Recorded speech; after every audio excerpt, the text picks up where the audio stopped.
శ్రీ లలితా సహస్రనామ స్తోత్రములలో ఈరోజు మనం శ్లోకం 34లోని నామాల యొక్క భావం తెలుసుకుందాము. 34వ శ్లోకము.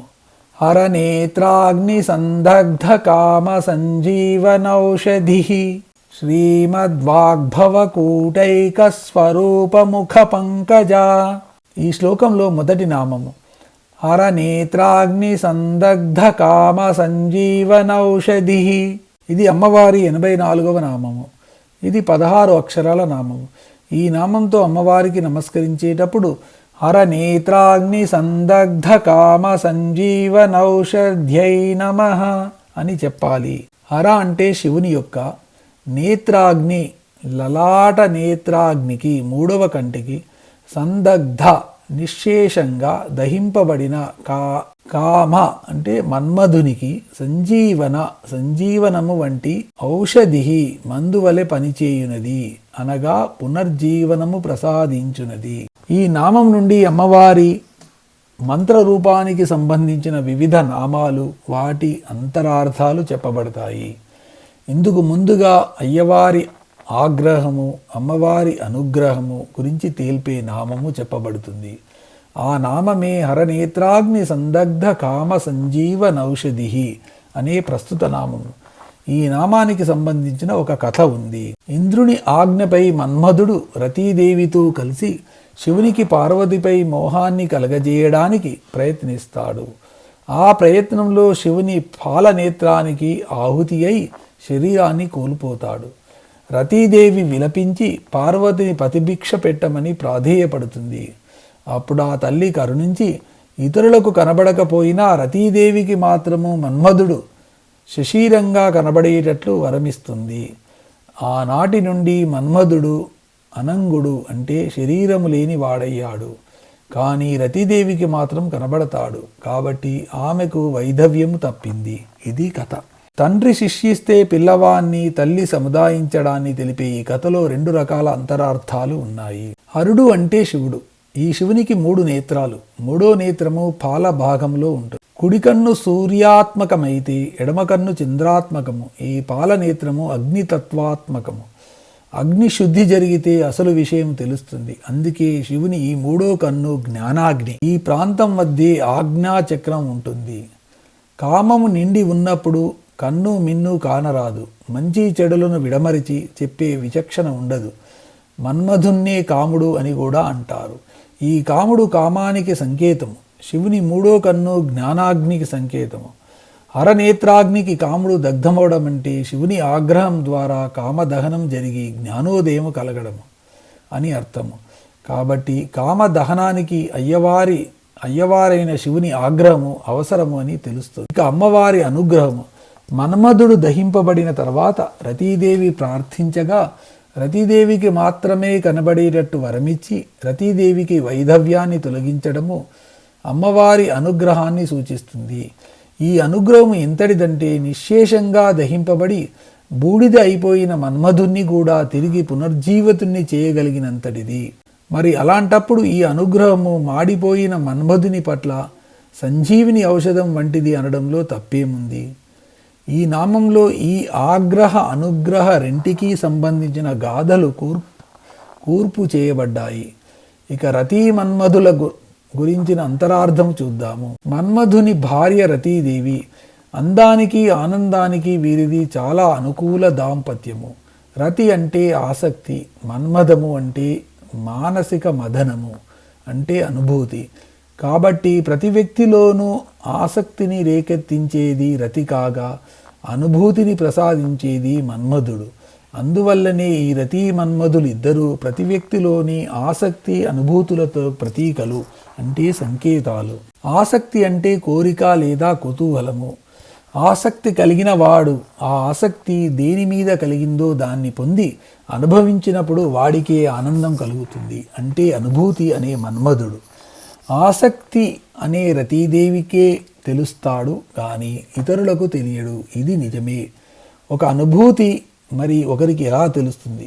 అనుభూతి కేవలం వ్యక్తిగతము అని చెప్పుకోవడం కోసమే అనుభూతి అనే మన్మధుడు ఆసక్తి అనే రతీదేవికి తప్ప ఇతరులకు కనబడడు అని ముందు చెప్పి కథలో చెప్పడము కలలో అయినా ఇళ్లలో అయినా ఇది సత్యమే.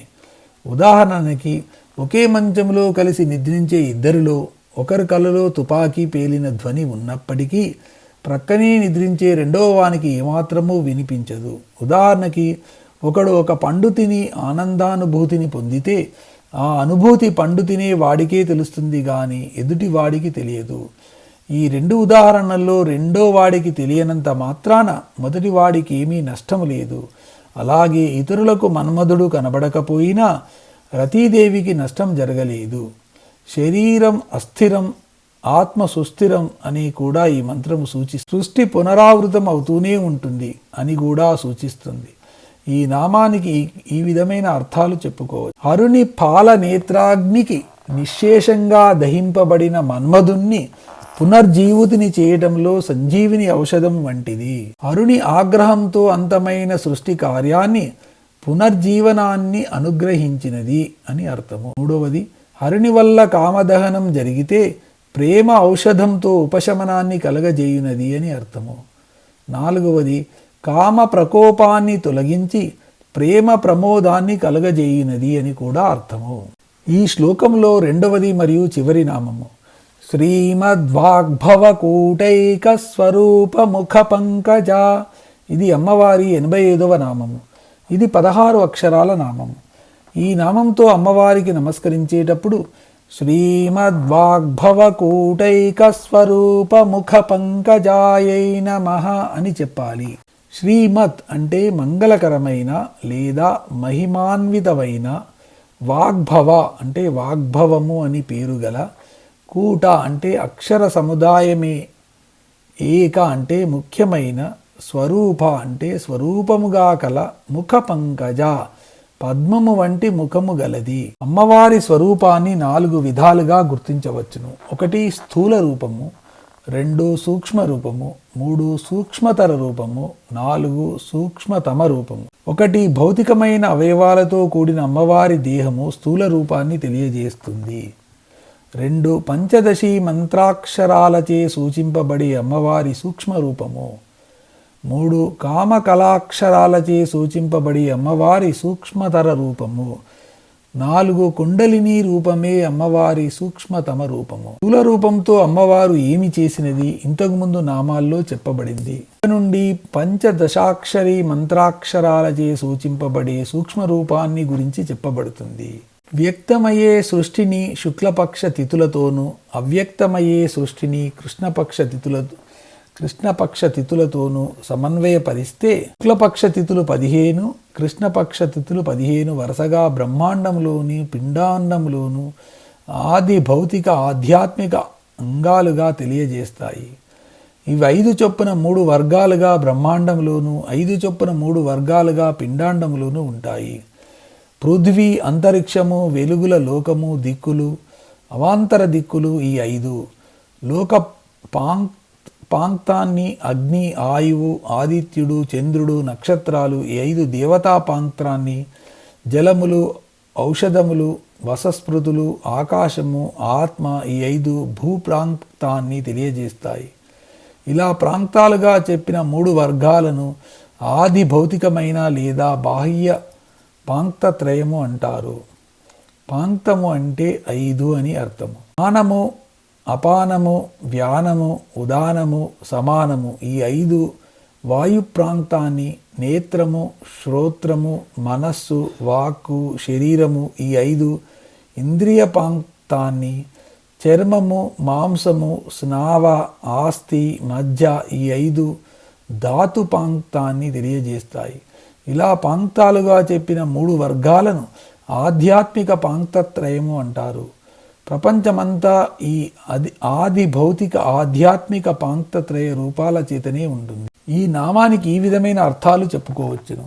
శ్రీతో కూడిన లేదా మంగళకరమైన వాగ్భవ కూటము ద్వారా సూచింపబడే ముఖ పద్మాన్ని కలిగినది.